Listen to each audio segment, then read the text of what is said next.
Hi, I'm Kelly at Book and Paper Arts, and today I have a video showing how to turn tea bags into faux parchment. I love working with tea bags. I have a whole tea bag as an art supply playlist. But I want to use these, today I want to use these tea bags to make them into pages, into papers, into a signature for my new handmade book that I've just started working on. And a tea bag in its natural state is wonderful, but using the technique I'm going to show today, you can turn it into something crispy that will hold a fold, that will let you work on it, work into it. And as I said, it can then turn into papers, pages. So please join me. I'm going to show you how to make these. It is easy, it is super budget friendly, and I use this technique all the time. If you like journal arts, book arts, and paper arts, please subscribe to my YouTube channel and be sure and turn on the notifications. And you will have more of them in your life. Now, let's go turn some tea bags into parchment. Here's what you're going to need today for this project. A stash of tea bags. If you don't have a stash of tea bags, if you don't drink tea, just ask around, ask your friends. You're going to find someone who does and ask them to save the tea bags for you. You will have a stash in no time. You also need a surface to work on.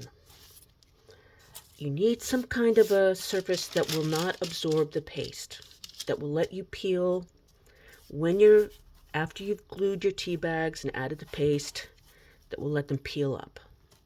So I'm using parchment paper, kind you bake with, but you could also use any plastic bag or the bag that is inside the cereal box kind of thing. Just something that will let you peel your dried pieces up. You'll see what I mean in a minute. And the magic ingredient to make your tea bags into parchment is going to be a homemade paste. This is a homemade paste that you really can't see on camera. Oops. And it is made from cornstarch or corn flour and water. That's it. It's really easy, really inexpensive, and I use this stuff all the time. Today I used about 2 tablespoons or coffee spoons of paste, of corn flour, of starch, to about a cup of water. It's about 250 mils-ish. Don't worry about exact measurements. It's a very forgiving recipe. And if you'd like to learn how to make this paste yourself, I have a video here on YouTube that shows you how to make it. It's really easy, and I use it all the time. As you can see, this is brown because I added some instant coffee granules to the paste. You could also substitute part of your water for brewed coffee or tea. Don't overthink it. Now, sometimes when I use this paste, when it gets cool, it will set up very thick like a jello or a jelly. Now, this is still a little bit warm, so it's more like a gloppy gravy. And I like that for working with these thin papers because it allows me to paint on the paper with the starch and the paste. And that means that the paper fibers will absorb more of the paste, making them more formidable when they're dry. I hope that makes sense. Now, the first step is you want to, on your paper, add a blob of paste. that is about the shape and size of your tea bag. Now press your tea bag into it and press it in there so that it absorbs the paste that's on the paper. That's your first layer, and that's already going to make it a little bit more robust. Now take some more paste and gently work it, paint it onto your bag, and then paint it on top, and then work it in. You want to be gentle, but get it in there. It may tear, and if it does, that's okay, because this is a distressed kind of paper. That's it. That's as hard as it gets. Let's see. Here's another more traditional, smaller tea bag.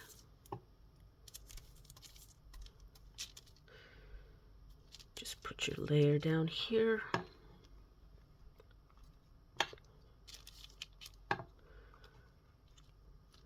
Press it in so that it starts absorbing that layer and holding it into place. Add some more. By the way, the coffee color that gives it this parchment shade is completely optional. You could just use a plain paste if you want, and then decorate your papers. Okay, I'm going to let this dry. Let's see. Overnight is best. It takes a while. So make a big old batch of these and then let them dry overnight.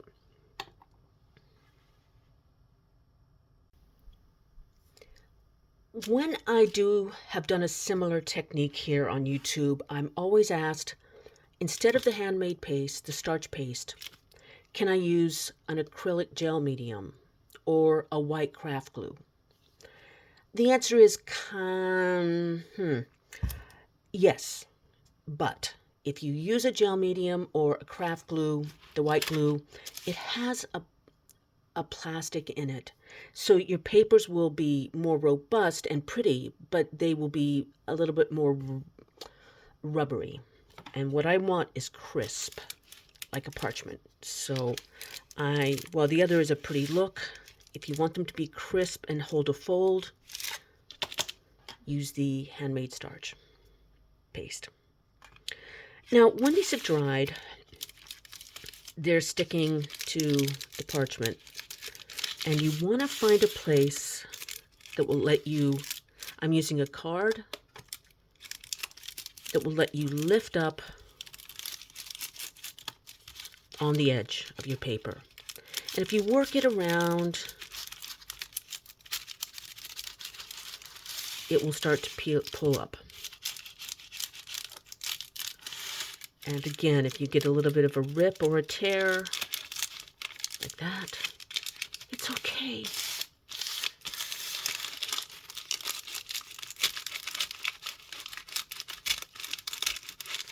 It's just part of the look and the story of what you've made.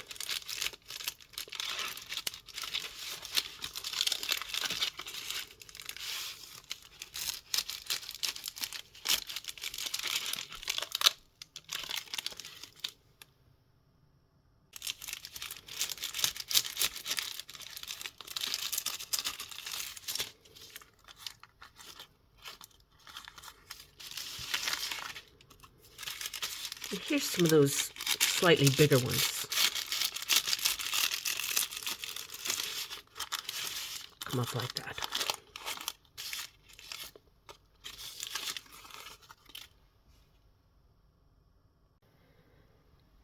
After you peel up your papers, you may have a little bit of glue paste on the sides. Just gently peel it off, or you can trim it like that. You can see this one actually did get a little bit, some tears in it when I pulled it up. Again, for me, this is part of the distressed look that I love in my papers. So if you get those, just lean into them. Don't fight it. Now it's time for me to turn these into pages. You don't have to. You could use them for, like I said, collage, card making, tag making. But I'm going to use mine as pages in my book.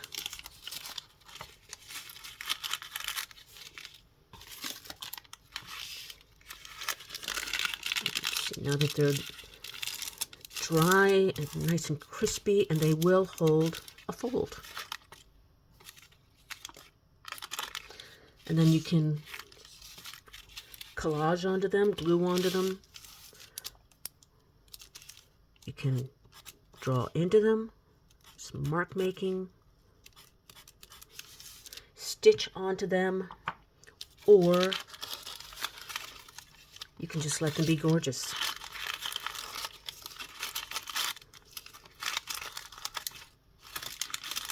And you can start to make signatures, which is what I'm doing, which I'm then going to put into this new handmade book that I'm making. And I'll probably mix it up with some found papers, watercolor papers, so it'll be part of a mixture.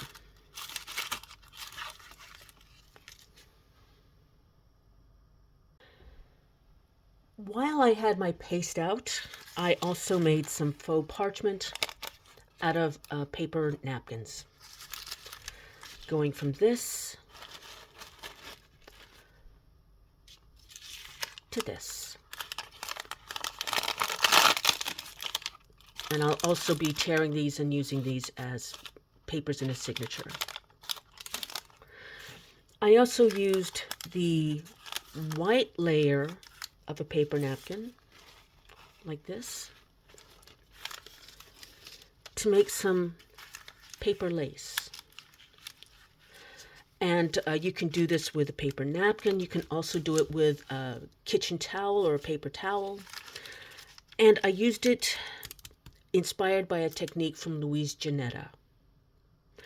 I am going to link in the text box both to videos showing how I made my papers and also a link to Louise Janetta's video, because she's really an inspiring artist and works with papers, lovely ideas, and if you have a chance, check out her channel. So you're going to find all of that in the text box below here. If you don't see it, send me a message. Okay, so here's my pages. I'm ready to start making signatures, and I will be showing the progress on this book as it comes. If you have any questions or any feedback, any ideas about how you would use this in your own work, please let me know in the comments below, and we can all compare notes. In the meantime, get up and go make something. Bye.